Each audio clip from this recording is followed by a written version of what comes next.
देखिए, आप सब जानते हैं कि इस समय पर कैसे लोकतंत्र का हनन हो रहा है और इस चीज को आप समझेंगे, संविधान की धज्जियां कैसे उड़ाई जा रही हैं।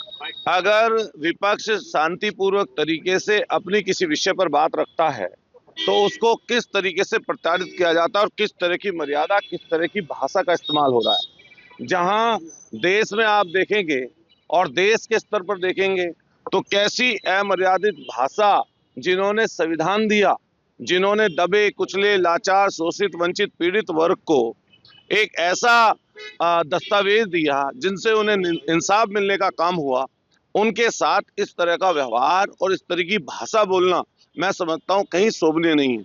हम सब लोग बाबा साहब को मानते हैं और इनकी विचारधारा, भाजपा की आरएसएस की विचारधारा जो है उससे भी सब लोग परिचित हैं।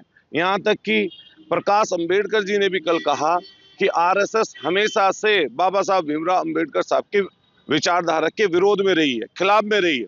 जो हमारे साथ कल हुआ वो आपने सबने देखा। हम लोग किस विषय को उठा रहे थे? हम जनहित के विषय को उठा रहे थे। हम लोग चुनकर आए, जनता ने हमें चुनकर भेजा है यहाँ पर सदन में, तो जनता की बात कहने के लिए भेजा है। आज का अखबार उठा के आप देख लीजिए, अस्पतालों के बाहर मरीजों की लूट चल रही है।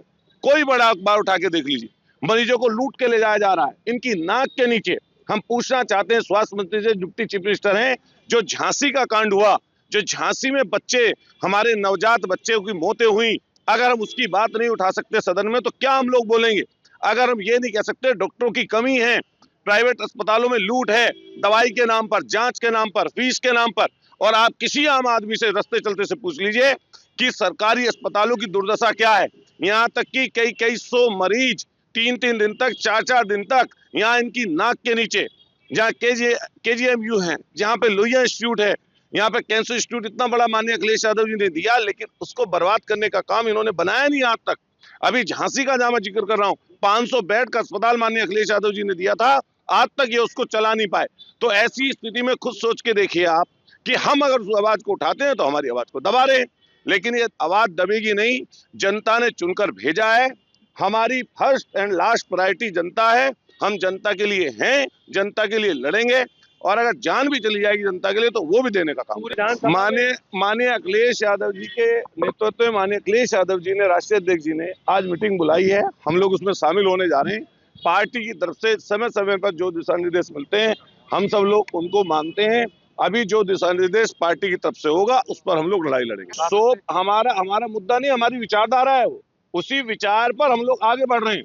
माननीय अखिलेश यादव जी ने कहा साइकिल के 2 पहिए हैं, एक बाबा साहब भीमराव अंबेडकर जी की विचारधारा से चलेगा और दूसरा पहिया लोहिया जी की विचारधारा से चलेगा। ये जब ही साइकिल आगे बढ़ पाएगी। तो माननीय अखिलेश यादव जी ने कल भी बोला है, आज उसकी बैठक बुला रहे हैं, और निश्चित रूप से इस मुद्दे को, जनता के दिलो दिमाग में ये चीज है और आने वाले समय पर जनता इसका हिसाब चुकता चुनाव के माध्यम से करेगी।